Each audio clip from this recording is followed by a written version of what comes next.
요셉이 살아있는 소식은 아버지 야곱에게는 가장 좋은 소식입니다. 이 소식을 대신할 게 있을까요? 아무것도 없을 겁니다.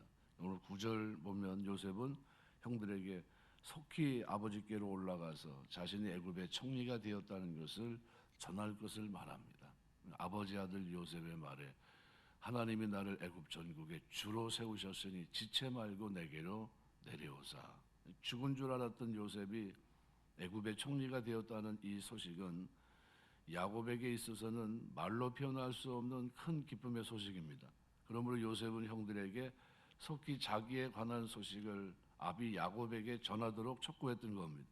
근데 우리가 옛날 형제들이 소유했던 이 기쁜 소식, 이 복된 소식을 가지고 야곱에게 달려가는 이 모습은 예수님의 복된 소식을 전해야 될 책임을 갖고 있는 오늘 신약 그리스도인들에게 구원의 복음을 어떻게 대해야 되는가 하는 것을 보여줍니다. 죄로 멸망할 수밖에 없는 인류에게 이 구원의 소식보다 더 복되고 기쁜 소식이 어디 있겠습니까? 바로 우리는 이 구원의 소식을 소유하고 있습니다. 그러므로 우리는 이 구원의 복된 소식을 세상 사람들에게 증거하는 일에 지체함이 있어서는 안 돼요. 이것은 우리가 부득불해야 할 일입니다. 부득불. 해도 되고 안 해도 되고가 아니라 내가 구원의 은혜를, 이 소식을 알았기 때문에, 이 소식을 믿었기 때문에 전해야 될 최고의 아름다운 가치 있는 일입니다. 마가복음 16장 15절 기록대로 너희는 온 천하에 다니며 만민에게 이 복된 소식, 복음을 전하라 했어요. 우리가 이 복음, 요한계열 가장 좋은 소식입니다. 이런저런 얘기를 다 하는데 진짜 좋은 소식을 전하지 않으면 이것은 잘못된 거겠죠. 사도행전 1장 8절 말씀대로 오직 성령이 너희에게 임하시면 너희가 권능을 받고 예루살렘과 온 유대와 사마리아와 땅끝까지 이르러 내 증인이 될 거다 그랬습니다. 우리가 이 복음의 증인, 복음을 전하는 증인으로 우리가 이 땅을 살아갑니다. 사도들이 증인으로 살아간 것처럼 오늘 우리도 이 시대를 살아가면서 복음을 맡은 자라는 사실을 여러분 꼭 기억하셔야 됩니다. 왕 같은 제사장이 지금 복음을 들고 나아가고 있는 겁니다. 이사야 52장 7절 보면 좋은 소식을 전하며 평화를 공포하며 복된 소식 가져오며 구원을 공포하며 시온을 향하여 이르기를 내 하나님이 통치하신다 하는 자의 산을 넘는 발이 어찌 그리 아름다운가 그랬습니다. 그래서 예배소서에서는 하나님의 전신갑주를 입어라 그러면서 구원의 복음, 평안의 복음에 예비한 신을 신고, 우리가 신고 있는 신발은 뭡니까? 죄를 향해 달려가는 걸음이 아니라 평안의 복음에 예비한 신입니다. 구원의 두고 의의 형배, 진리의 허리띠, 평안의 복음에 예비한 이 신발을 신고 우리가 살고 있는 거예요. 그러니까 우리가 지금 가는 발걸음은 뭐에 초점이 맞춰져 있는 겁니까? 복음을 전하는 겁니다. 복음, 소망의 복음, 영광의 복음, 그죠? 이 엄청난 복된 소식을 우리가 우리 발걸음을 통해서 어떻게 해요? 옮겨야 된다는 거예요. 그래서 성도는 기쁜 소식을 전하는 일에 신속함이 있어야 되고요. 여기에 부족함이 없어야 되고요. 이 일에 지체하지 말아야 돼요. 내가 이 신발을 신고 해야 될 일이 있다면 바로 그 일입니다. 이 신을 신고 평안의 복음에 예비한 신을 신고 내가 지금 이 시대를 살고 있다. 내가 이 시대 속에서 나는 하나님의 복음을 전하는 일에 내가 어떻게 해요? 거기에서 벗어나서는 안 되는 겁니다. 분주함이 없다 할지라도 내가 전할 최고의 소식은 뭡니까? 내 발걸음에서 전해져야 될 최고의 복된 소식은 복음입니다. 이거 외에는 다른 걸 얘기할 수가 없어요. 두 번째로 성도는 9절 말씀대로 하나님께서 역사의 주관자이심을 믿어 의심치 않습니다. 그래서 이 믿음을 가지고 오늘 사셔야 돼요. 그래서 9절에 보면 하나님이 나를 아주 명확하게 알고 있습니다. 지금 바로가 나를 세운 게 아니라는 거예요. 하나님이 나를 애굽 전국에 주로 세우셨으니 그랬습니다. 하나님이라는 겁니다. 하나님. 주체가 하나님입니다. 하나님에 의한 것. 자신이 총리 대신으로 임명된 것이 바로에 의한 것이 아니라 하나님이 하셨다는 거예요. 이것은 요셉이 하나님을 이 세상 모든 역사의 주관자로 인식하고 알았다는 것을 의미합니다. 이것을 아는 것이 얼마나 중요한지 몰라요. 우리가 이 세상 모든 역사의 주관자는 오직 하나님 한 분뿐이 없습니다. 다니엘서를 통해서 여러분이 느끼는 게 뭡니까? 하나님이 예고하신 대로 말씀하신 대로 하나하나 역사의 시간 속에서 이루어지고 있더라는 거예요. 틀림없이 이루어지고 있거든요. 그러니까 우리가 그걸 통해서 그걸 깨달아야 됩니다. 뭐 세대주의 해석은 뭐 기껏해야 얼마 안 돼요. 200년 안팎입니다. 우리 전에 역사주의 해석, 우리 저 종교 개혁까지 갖고 있었던 그 해석을 여러분이 잊지 마셔야 돼요. 이미 성경이 예고한 대로 그죠? 적그리스도는 이미 특정돼 있습니다. 교황이에요. 그리고 이것이 이제 언제 이 일이 이루어질 것인가? 종교와 정치가 하나가 되고 그렇게 되는 날이 벌어질 겁니다. 이게 미국에서 지금 일어나는 일들이에요. 그래서 그 일이 진행이 되고 이제 힘을 잃어버렸던 뿌리, 힘을 되찾으면 뭐죠? 종교가 힘을 되찾는 겁니다. 어떤 중세 그렇게 핍박을 하고 그저 그 날선 칼을 가지고 사람들을 핍박하고 죽이고 했지 않았습니까? 1260년 동안. 바로 그 일을 이제 마지막 때 이제 이게 진행이 되는 겁니다. 그게. 근데 그 일이 정치와 종교가 하나 되는 일을 통해서 이것이 이루어지게 되는데 그게 이제 지금 미국에서 지금 서서히 지금 그 일이 이루어지고 있어요. 이루어지고 있습니다. 그럼 그게 뭘 얘기하죠? 요한계시록 13장의 말씀의 성취를 보여주는 겁니다. 뿔이 힘을 잃었다가 힘을 되찾는 이런 장면이에요. 그러니까 이건 뭐죠? 역사의 주관자이신 하나님이 성경에 기록한 대로 다니엘서 요한계시록을 통해서 말씀한 이 모든 것들이 시대 속에서 역사 속에서 지금 이루어져 가고 있다는 거예요. 그래서 어떤 혹자는 그렇게 말해요. 성경 해석가는 요한계시록 13장에서 19장까지의 기록이 우리 세대에 이루어질 수도 있다 이렇게 얘기해요. 굉장히 중요한 시대 우리가 보면 그런 마지막 때를 우리가 살고 있다. 그럼 우리 인식 속에 역사의 주관자는 하나님이다. 하나님에 의해서 움직여진다. 공중에 나는 새 한 마리, 땅에 있는 마른 들불도 하나님이 허락하지 않으면 절대로 불 속에 들어가지 않고요. 그리고 떨어지지 않습니다. 하나님의 허락 속에 있습니다. 우리가 이것을 인식하셔야 돼요. 그래서 바로가 요셉을 애굽의 총리 대신으로 임명했지만 배후에는 야곱 가문을 애굽으로 이주시키기 위한 하나님의 오묘한 섭리와 역사하심이 있었듯이 이 세상의 역사를 이끌어 가시는 듯이 보이는 집권 세력 또 어떤 영웅 이 배후에는 반드시 당신의 원대한 뜻을 이루어 가시는 하나님의 오묘한 섭리와 역사하심이 있었던 겁니다. 그래서 에스더서에 우리가 볼 때는 하나의 단면을 놓고 보면 그죠? 하나님의 이름도 한 번 부른 적도 없고 금식하며 나아가고 있고 도대체 소망이 없어 보이는데 그 시대 속에 누가 역사했죠? 도우는 천사가 있었어요. 천사가 가브리엘 그죠? 미가엘 천사를 통해서 그 백성들과 싸워 이길 수 있도록 도우시고 기도할 때 어떻게 도우시고 승리할 수 있도록 역사하셨던 겁니다. 역사의 수레바퀴를 하나님이 끌어가세요. 여전히 끌어가십니다. 이걸 알고 나면 이제는 우리는 우연한 사건의 연속이 아니라 역사는 무의미한 사건도 아니고 하나님의 섭리의 역사고요. 하나님 말씀하신 대로 성취하는 역사입니다. 우리가 이걸 놓쳐서는 안 됩니다. 우리 다니엘서 4장 35절 기록에 이렇게 말합니다. 땅의 모든 사람들을 없는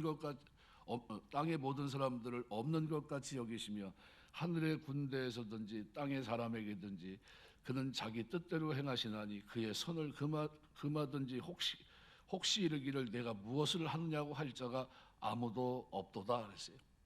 하나님이 하십니다. 하나님이 주관을 가지고 역사 속에서 일을 하시는 겁니다.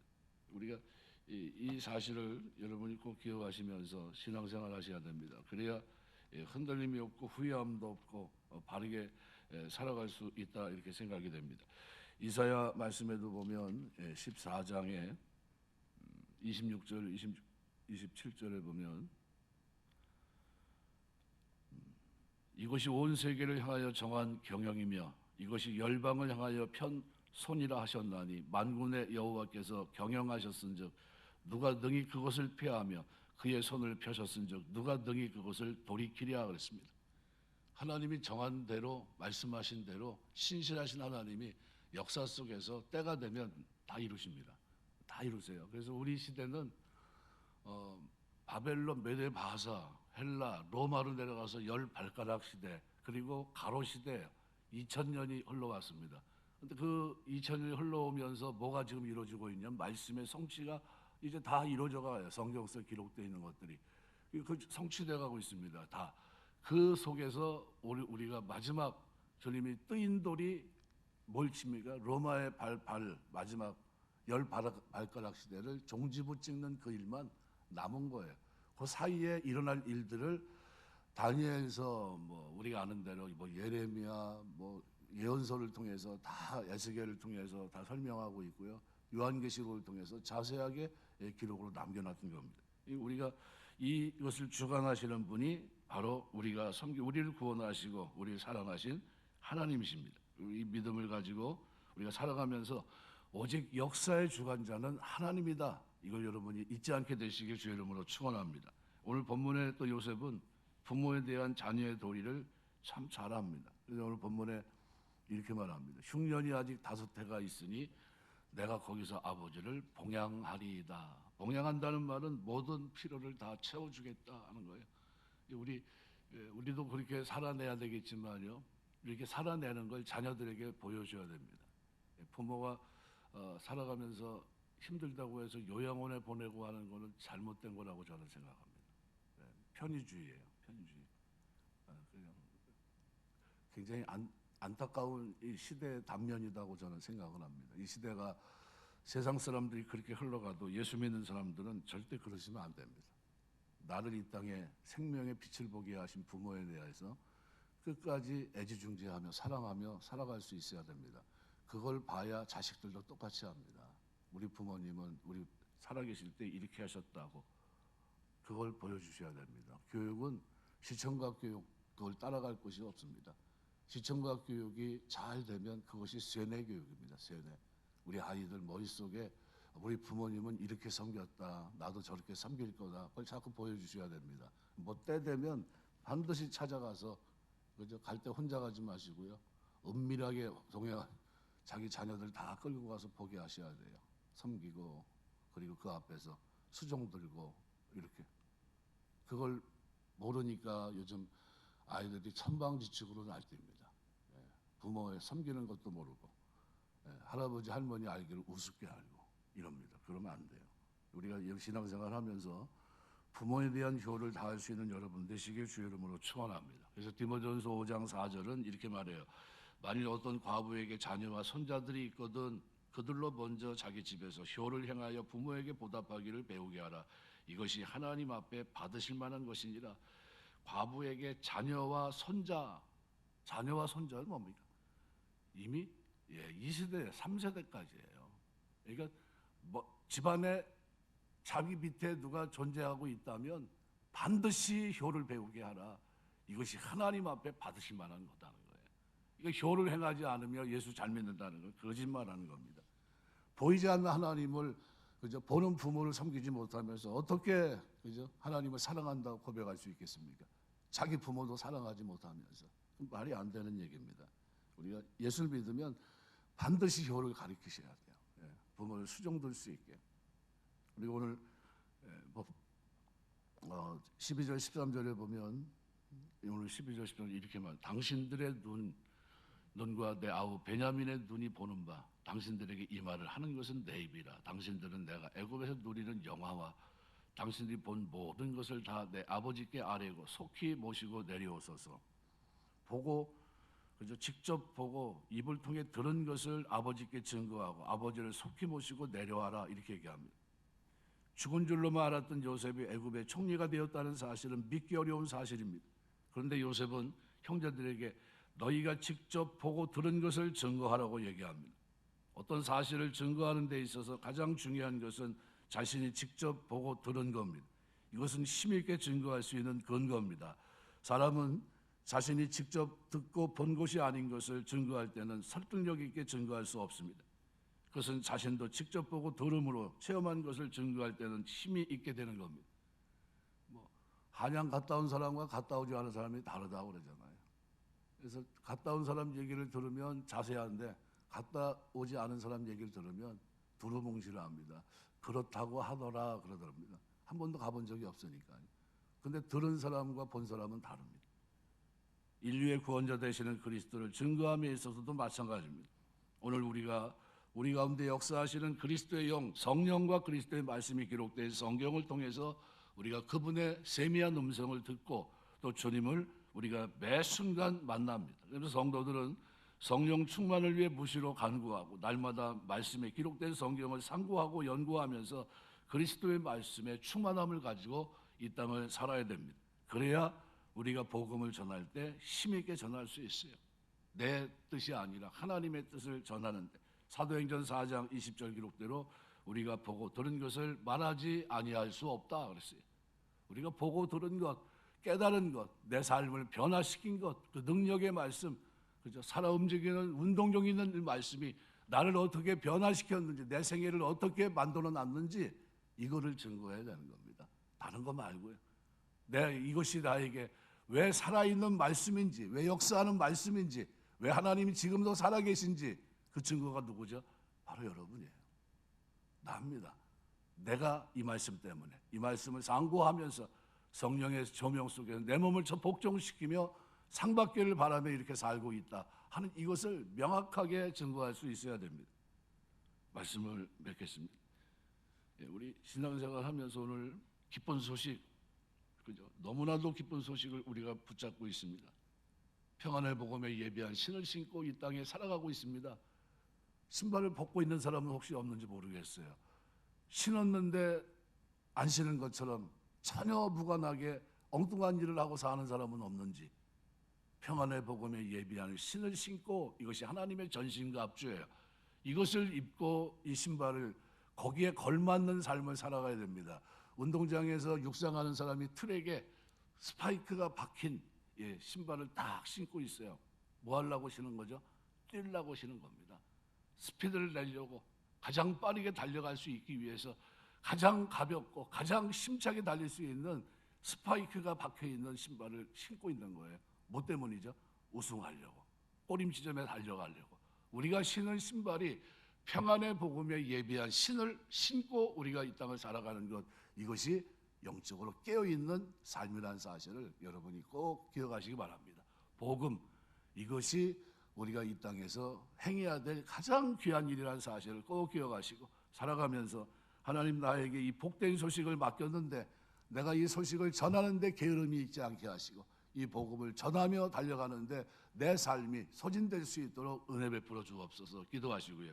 그런 은혜가 저와 여러분의 믿는 걸음 속에, 믿음의 역사 속에 역사의 주관자이신 하나님의 뜻을 이루는 데 섭리에 쓰임받는 복된 삶이 되시길 주의 이름으로 축원합니다. 기도하겠습니다.